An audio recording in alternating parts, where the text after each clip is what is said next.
was asking during my line of questioning a while ago, addressed to former Senator De Lima, why did she not file cases when she was the head of the Commission on Human Rights? She investigated, allegedly, the DDS, if there is a right term for it. She did not file any cases. You were present, Mr. President, when Senator De Lima, or when she was the chair then of the CHR, you were present during the investigation, if I am not mistaken, Mr. President. Yes, sir. And the President, when I asked him, denied that there was an existence of the Davao Death Squad. My question lang, Senator De Lima, bakit hindi kayo nag-file ng mga kaso kung talagang naniniwala po kayo na meron ho talagang death squad? Why did you not file cases immediately when he was just still a mayor? Yes, Your Honor. Nasagot ko na po yun. Hindi mo nga sinasagot yung mga pwede talagang mga maging witnesses ay hindi pa willing, takot pa na mag-testify against the former mayor. All right. When you were Secretary of Justice, you had all the power. You were a very, very powerful cabinet member under the Aquino administration. Why did you not pursue it? Because at that time, wala na nga hong nagiging resulta ng mga nagiging investigation din. Because again, Madam Senator, you were a very, very powerful member of the cabinet during the Aquino administration. You had all the resources. You had the NBI at your disposal. Lahat ng mga government agencies were under your disposal. You had the ear of the president. Bakit hindi kayo nag-file ng kaso laban kay Mayor Duterte? At that time, the relevant, real evidence, testimonial evidence, wala pa po sa aking disposal. Although I did try, yung sinabi ko po kanina, na rinifer ko na muna sa NBI. So, kaya lang, yun ang naging report, binalik nila sa akin. Now, they're trying, pero nahihirapan din sila na i-access yung mga witnesses. Mr. President, Yung Mr. Chair? sinasabi po kanina ni former President Duterte na Davao is the safest city, I think that is belied by statistics. I don't have the exact statistics now, but I read certain data. It's not the safest city. It has So what is the safest city as far as you know? I would not know. It was it registered as among those with highest data on killings or murders. So how can it be a safe city? Mr. Chairman, with the permission of Senator Jinggoy? I think the former president wants to answer the accusations. Mr. President, yes, you're recognized.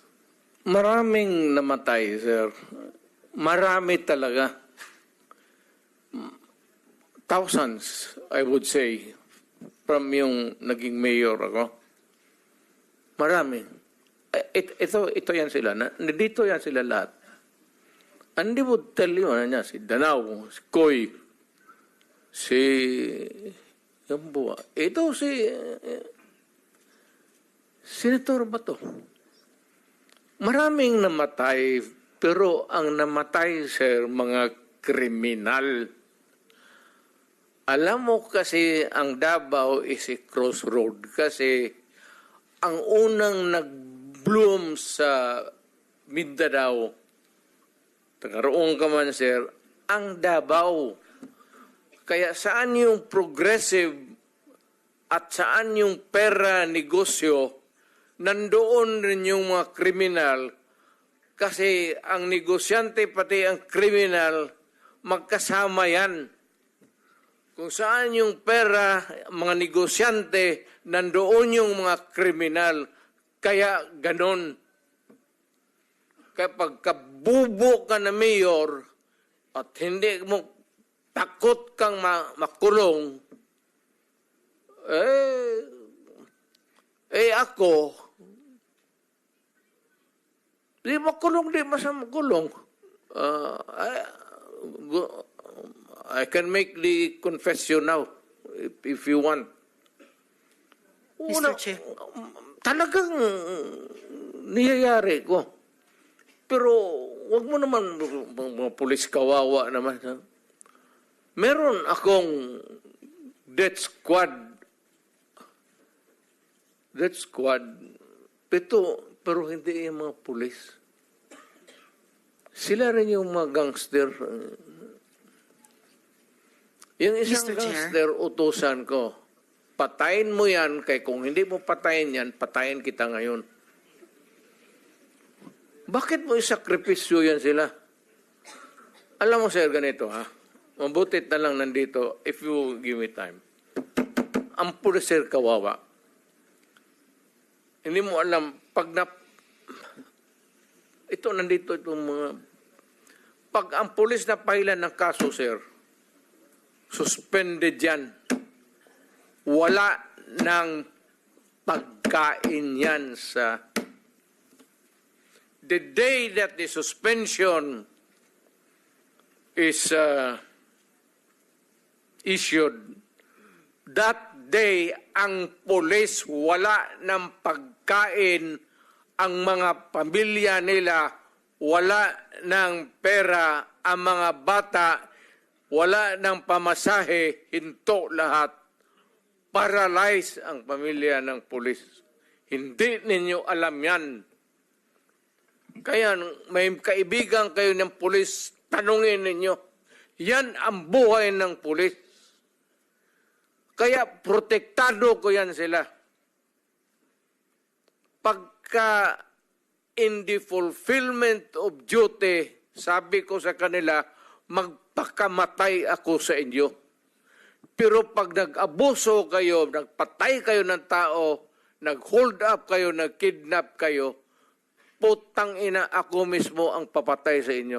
Mr. I was asking during my line of questioning a while ago, addressed to former Senator De Lima, why did she not file cases when she was the head of the Commission on Human Rights?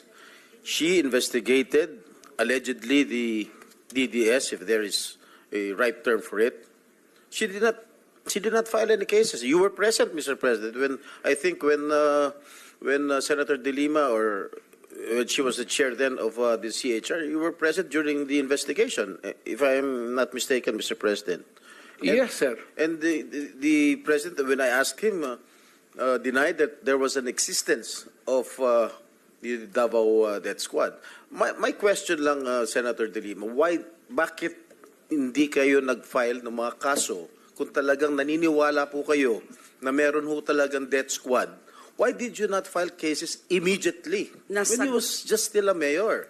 Yes, Your Honor. Nasagot ko na po yun. Hindi mo nga Dahil sinasagot yung mga pwede talagang mga maging witnesses ay hindi pa willing, takot pa na mag-testify against the former mayor. All right. When you were Secretary of Justice, you had all the power. You were a very, very powerful cabinet member under the Aquino administration. Why did you not pursue it? Because at that time, wala na nga akong nagiging resulta ng mga nagiging investigation din. Because again, Madam Senator, you were a very, very powerful member of the cabinet during the Aquino administration. You had all the resources.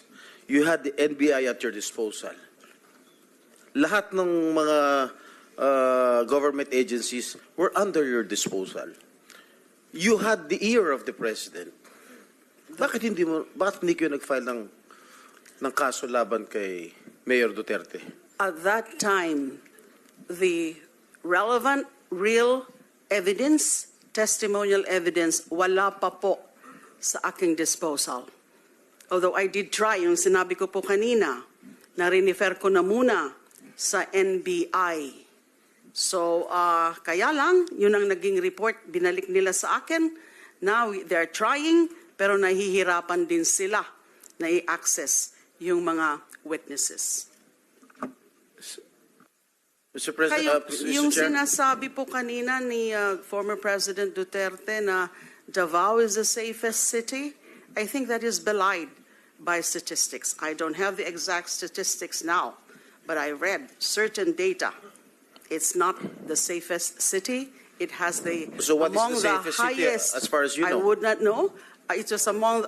It registered as among those with highest data on killings or murders. So how can it be a safe city? Mr.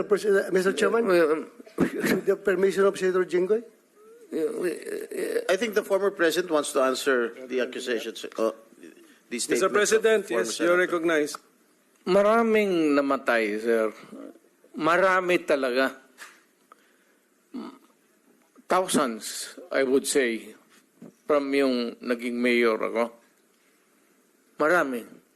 Ito yan sila. Dito yan sila lahat. And they would tell you, si Danao, si Koy, si Yambua. Ito si Senator Bato.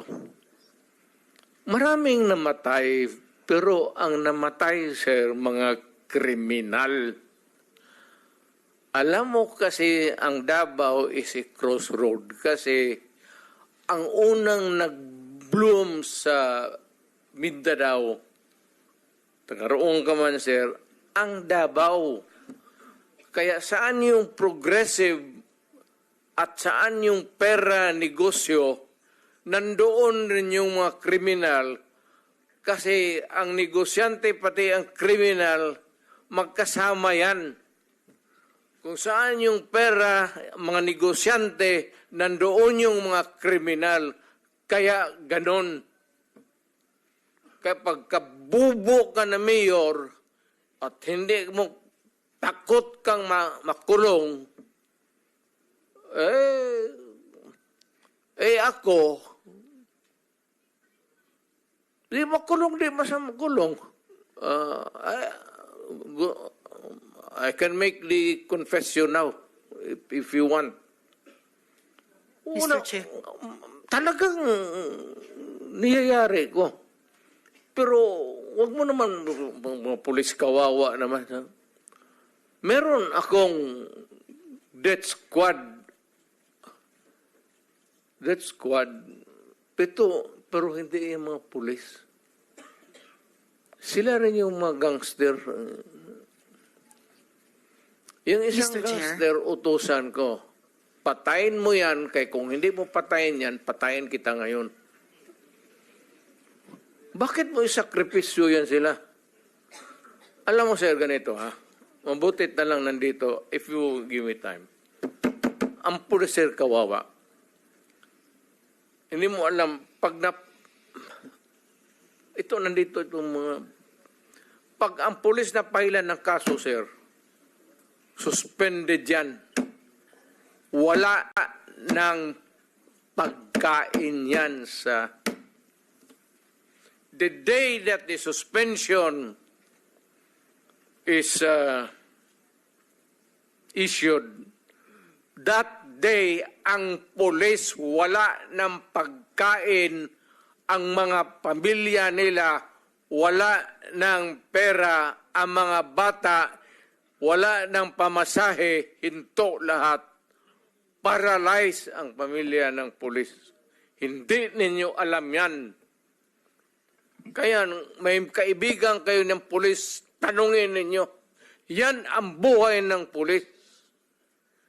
Kaya protektado ko yan sila. Pagka in the fulfillment of duty, sabi ko sa kanila, magpakamatay ako sa inyo. Pero pag nag-abuso kayo, nagpatay kayo ng tao, nag-hold up kayo, nag-kidnap kayo, putang ina, ako mismo ang papatay sa inyo. Mr. Kayong Mr. magpahuli. President, okay, ako muna may tanong. Kasi medyo nalito rin po ako. So, ibig niyo sabihin, gusto niyo proteksyonan yung pulis, ayaw niyo silang gamitin sa maipit sila kasi kung masuspend sila, kawawa pamilya niya. Tas nabanggit niyo, may sarili kayo ngayong tinayo na hit squad. Is that what you're trying to tell us? Para hindi po kami nalilito po. I mean, can we be very clear? Hindi naman death Salitang, squad. salitang, ano po ito? Salitang diretso. Opo. Hindi naman death squad. Basta alam ng tao sa Davao na nandyan ako. at magkamali ka and you commit a heinous crime at walang mapuntahan yung agrabyado, ako yan. And then how do you remedy the situation, Mr. President? Or how did you remedy those situations na nalapitan ka? When I am called for another investigation, sir, sabihin ko, hindi ko man ito drama. Tanungin niyo ako ulit, tapos, well, my experience, 73 years old na ako, sir. So, in a few years, 2-3 years, may sakit na rin ako. Gusto ko iwanan yung lahat para malaman. Thank you, Mr. President. Just one last statement. Last, Your Honor, I cannot help myself. No, excuse me. Senator Estrada has the floor. Merong intervention gusto rito. If you will permit Sige, it. okay. Okay, Senator Bato, go ahead. Yeah, I just would like to put on record na the statement of our resource person, Attorney Laila de Lima, that Davao, dinidisclaim niya palagi na Davao is not the safest place in the Philippines. So what does that make of all these awards that was received by Davao City? Not only the LG of Davao City, the Davao City Police Office, ay palaging Best City Police Office of the Year. Halos forever na eh. Kaya there came a point na yung Davao City Police Office ay hindi na sinasali sa best competition as far as unit performance is concerned dahil yung ibang mga syudad hindi na makakatanggap ng award dahil Davao City palagi na nanalo based on record yan sa Camp Crame. Ngayon, ako mismo, I'm from Davao. I can tell you, Davao City is the safest place anywhere I go in the Philippines. The safest place for law-abiding citizens and the most dangerous place for the criminals. Talagang pag gumawa ka ng krimen ng Davao, pulis ako ng Davao, hahabulin talaga kita. Hahanapin talaga kita, Mr. Chairman. Pag ikaw gumawa ng krimen sa aking syudad, hahabulin talaga kita. Kaya po, Mr. Chair. ay, para pagbigyan sila. Sige, sila na naman. Sige po. Okay lang? Okay. Okay lang? Sige. Okay lang, Just okay lang. last statement before I sige. wrap up, before I give the floor to Senator Risa. I just would like to put on record the statements made by former Senator De Lima. During the investigation here in the Senate, during her term when she was still a senator, wala pa rin nakita ebidensya tungkol dyan sa mga DDS na tinatawag. Nung CHR chairman siya, wala rin nangyari sa mga investigation at wala pa rin nakita ng ebidensya. Nung secretary siya ng DOJ, which is a very powerful cabinet position, wala po rin siyang mga nakitang ebidensya. At hanggang ngayon, yun pa rin po ang sinasabi niya, wala pa rin gustong mag-testify, wala pa rin siyang kinakasuhan. So I think that is a matter of incompetence, Mr. Chair. I take Thank you. Mr. Chair, exception to that, Your Honor. Okay, to be fair, sige. The chair will be fair. Excuse me, everybody, Mr. President, teka muna. Sige, Hindi ko po yes, nagustuhan. Senator De Lima, sige, Thank you. short Hindi sige, ko po response. nagustuhan yung ganung conclusion na Okay. wala akong ginawa or that incompetent. Malayo pong description sa akin yan. I always do my job. Depende sa mga circumstances. Depende rin sa kung ano talaga yung makakalap. And hindi ho tama na nung Senate inquiry. Kasi nandun po si Matubato. Present ko nga po. Pero after I presented him, inalis na po ako as Senate chairperson. Now, ano yung tungkol sa safest city? Ma'am, What let's exactly excuse me. is the standard? Can I stop you there? Wag na natin, let's not debate on the safest city. I mean, focus po tayo, no? A Philippine war on illegal drugs. So, anyway, opinion na po yun. There's no right and wrong opinion.